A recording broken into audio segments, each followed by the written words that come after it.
We will not be Tory Party 2.0. Alright, I think it's time Nigel stops saying that. I mean, I don't know who he's bullshitting anymore, but in the last 2 weeks we've seen 4 major ex-Conservative MPs and cabinet ministers defect to Reform one after the other. They're becoming a sort of Boris Johnson cabinet collectibles group where they just find washed up Tories that absolutely no one has any interest in what they're saying and invite them to become even more radical. That's great. But they're not the Tories 2.0. Don't worry, guys. Don't worry, guys. They're not the Tories at all. But as I've just said, of course, they are roping in all of the ex-Tories now and giving them a voice, because apparently their voice wasn't enough for the last 15 years of destroying this country. Therefore, they need to join another party and suddenly they've become different.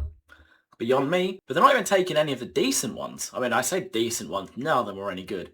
But they're not even taking... They take some pretty shit ones, if I'm going to be honest. I mean, Robert Jenrick, he was immigration minister for about 2 years, and now he's complaining about migration under the Tories. What? Self-hatred, apparently. Suella Braverman famously quoted that living on the streets is a personal choice. It's a lifestyle choice, because homeless people decide to live in the alleyways outside of McDonald's.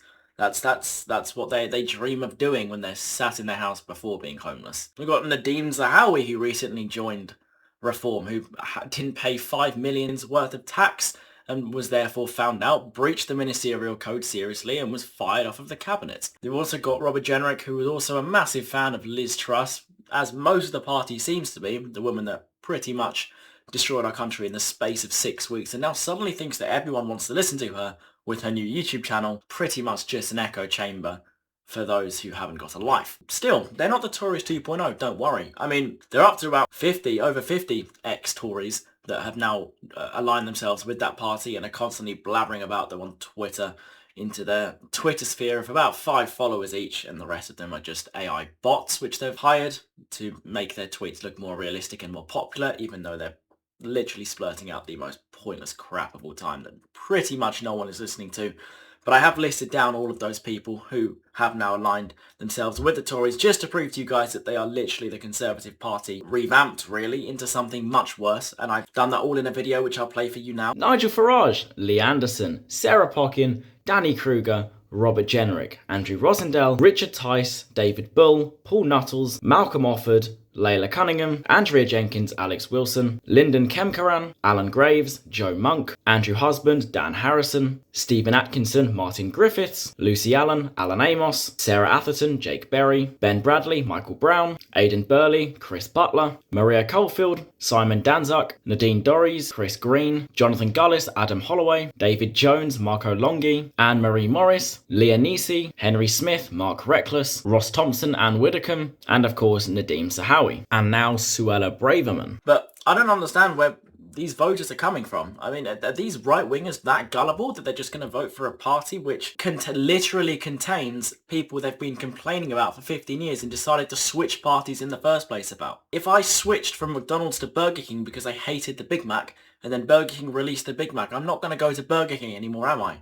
Because it's not the name that I hate, it's the product they're selling. And Reform are selling the same product that the Tories are, which is useless politicians who we know are literally only there for themselves and not for the country, and just make this country a worse place. Look at where we were in 2010 and look at where we are now. It's a much, much worse state of affairs. Not that 2010 was amazing, we just come out of the financial crash, but the Conservatives did not help at all. So I don't know where these voters are coming from saying, oh, Reform are the answer, Reform are the different party, we need the anti-establishment party. Just because someone leaves one of the 2 main parties doesn't make them anti-establishment, it makes them weird. Especially these lot who are switching allegiances with a click of their finger because they know it's literally just going to make them a bit more popular and potentially save their career in politics and their seat at the next election. And you've got to remember that all these people that are defecting over to Reform are responsible for the last 15 years.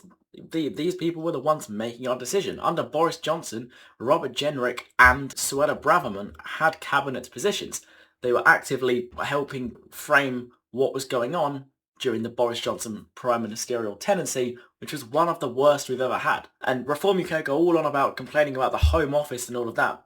Suella Braverman was head of the Home Office, so it doesn't make any sense. That's why we keep finding all of these tweets of Reform politicians complaining about people and then suddenly hiring them because they think, oh, get us more popular. Reform have hit their maximum amount of support now, in my opinion. They won't go above 30%. You know, they're actually slipping in the polls right now because A, they're just signing Tories, so everyone thinks, well, what's the point of voting for them? And B, their policies were crap to begin with. They didn't have a functional manifesto at the last election, and they certainly haven't released any policies which I can see are functional so far. You complain so much about these people, but then hire them. It doesn't make any sense to me. It just shows just how idiotic Reform and the supporters are if they're thinking that this is a different party to the crap one we've just had for 15 years. Like, both parties are bad, but Reform complaining and then hiring the same people over and over again, that's even worse.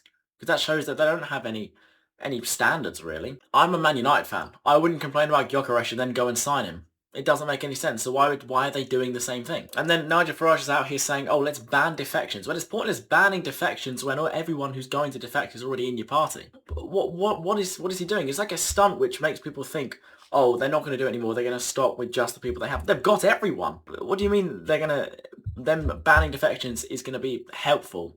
There's no one left to defect by May. It doesn't make any sense. And they've got hundreds and hundreds of councillors that are swapping over from the Tories. And you're thinking, what part of Reform are actually real politicians, like grassroots Reform politicians who aren't just Tories who want to keep their positions that they've got? It's all a bit of a shit show with Reform, really.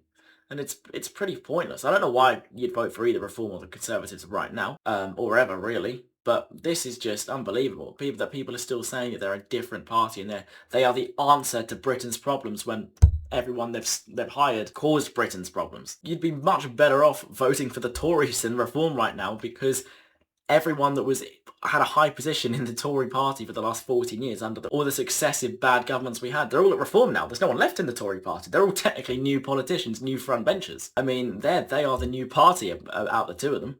They've got the most unknown politicians. This is the thing. We all know exactly what most of these Reform signings are capable of because we've just seen it for the last 14 years. But then suddenly we're supposed to forget all that because they've got a new name or they're playing for a new team and they're what, completely different? No, they're all still have got the exact same morals, the exact same standards, and they're going to be exactly the same if they get into power again. For any of you thinking about voting Reform, just think for a second, why are you voting Reform? Because you're pretty much just voting for the Tories.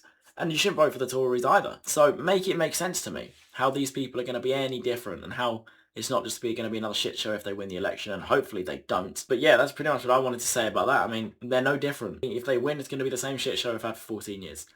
Nothing is going to change and we're just going to get a whole lot worse because their policies are a lot worse, or are worse than the Tories' policies. But anyway, guys, thank you for listening. My name is Alex on Politics. Make sure to like and subscribe. We're nearly at 300 subscribers now. As of recording, we were on 287 and about 2,417 followers on TikTok, so follow me on there as well. And we're trying to get to 2,500 followers. Thank you guys for watching, and I'll see you in the next video.